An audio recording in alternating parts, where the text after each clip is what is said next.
रुग्णसेवा हीच ईश्वर सेवा हे ब्रीद अंगीकारून कार्यरत असलेल्या श्रीमंत दगडूशेठ हलवाई सार्वजनिक गणपती ट्रस्ट सुवर्णयुग तरुण मंडळातर्फे महाआरोग्य शिबिराचं आयोजन करण्यात आलं आहे। हिंदू आध्यात्मिक सेवा संस्थेतर्फे सप महाविद्यालय मैदानावर हिंदू सेवा महोत्सवाचे आयोजन करण्यात आलं आहे। त्यामध्ये ट्रस्टची 2 भव्य दालने उभारण्यात आली आहेत। महाआरोग्य शिबिराचे उद्घाटन राष्ट्रीय स्वयंसेवक संघाचे सरसंघचालक मोहन भागवत यांच्या हस्ते श्री गणेशाच्या प्रतिमेचे पूजन करून झाले। यावेळी ट्रस्टचे अध्यक्ष सुनील रासने, कोषाध्यक्ष महेश सूर्यवंशी यासह विश्वस्त व सुवर्णयुग तरुण मंडळाचे पदाधिकारी कार्यकर्ते उपस्थित होते। महाआरोग्य शिबिर दालनात मोफत रक्त, नेत्र, दंत, हृदय आजार, डोळे, श्रवण, त्वचा अशा 26हून अधिक विभागांमध्ये विविध प्रकारच्या तपासण्या व आजारांवरील निदान करण्यात येत आहे। पहिल्या 2 दिवसात 5000हून अधिक रुग्णांनी या शिबिरातील सेवांचा लाभ घेतला आहे।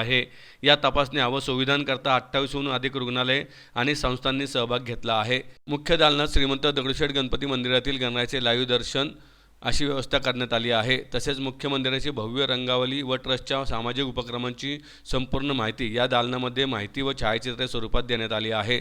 तरी पुणेकरांनी आरोग्य सुविधांचा लाभ घेण्यासोबतच ट्रस्टच्या सामाजिक कार्याची माहिती घेण्याकरता 22 डिसेंबरपर्यंत सकाळी 9 ते रात्री 10 या वेळात भेट द्यावी असे आवाहन ट्रस्टतर्फे करण्यात आले आहे। जय गणेश। आपल्या पुण्यामध्ये प्रथमच हिंदू सेवा महोत्सव म्हणजे महाराष्ट्रातले जे मठ मंदिरं आहेत ते काय सेवा कार्य करतात हे एकमेकाला माहिती व्हावी, समाजाला माहिती व्हावी आणि त्याच्यामधनं गरजूंना त्याची मदत व्हावी। आपण श्रद्धेने देवाच्या दानपेटीमध्ये जे दान अर्पण करतात त्याचा विनियोग काय होतो हे आपल्याला समजण्यासाठी या महोत्सवाचं आयोजन हे SP कॉलेजला केलेलं आहे। श्रीमंत दगडूशेठ हलवाई गणपती ट्रस्टच्या वतीने ज्या काही आपण मानवसेवेचे जे उपक्रम राबवतो समाजहिताचे त्याचं या ठिकाणी सादरीकरण आपण केलेलं आहे या कक्षामध्ये। त्याच्यामध्ये आरोग्य असेल, शिक्षण असेल, पर्यावरण असेल, नारी सशक्तीकरण असेल, सर्व सेक्टरमध्ये जे जे दीनदुबळे कुष्ठरोगी असतील, बालसंगोपन केंद्र असेल, अशा सगळ्या प्रकार ज्या प्रकारे आपल्या सेवा करतील त्या सगळ्या या ठिकाणी मांडलेल्या आहेत लोकांना समजण्यासाठी। आणि या ठिकाणी महाआरोग्य शिबिराचं आयोजन केलेलं आहे। जवळजवळ 185 रुग्णालयांचा दगडूशेठचा टायप आहे। त्या माध्यमातून 26 कक्ष वेगळे निर्माण केलेले आहेत।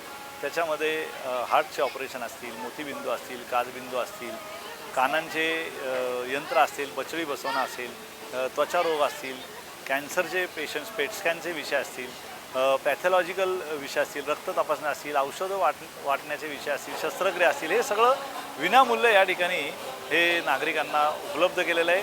गरजूंची खूप मोठी संख्या आहे आणि बरेच लोक याचा लाभ घेत आहेत। परंतु मंदिरांचं प्रयोजनच यासाठी आपण श्रद्धेने जे देणगी दान अर्पण करता त्याचा विनियोग देवाचे सर्व षोडशोपचार करून समाजातल्या उपेक्षित आणि वंचित घटकांसाठी या माध्यमातून करता येतोय। ही बाप्पांची ही एक वेगळ्या प्रकारची पूजा आहे आणि आपल्या संतांनी जी शिकवण दिली आहे, जे काही रंजलेले आहेत, गांजलेले आहेत, त्यांच्यातल्या देवतेची आपल्याला पूजा करायची, त्यांना मदत करून ती करायची आहे। त्या दृष्टिकोनातून दगडूशेठच्या वतीने हे मानवसेवेचं कार्य अव्याहतपणे सुरू आहे आणि कृपया गरजूंनी याचा लाभ घ्यावा। धन्यवाद। जय गणेश।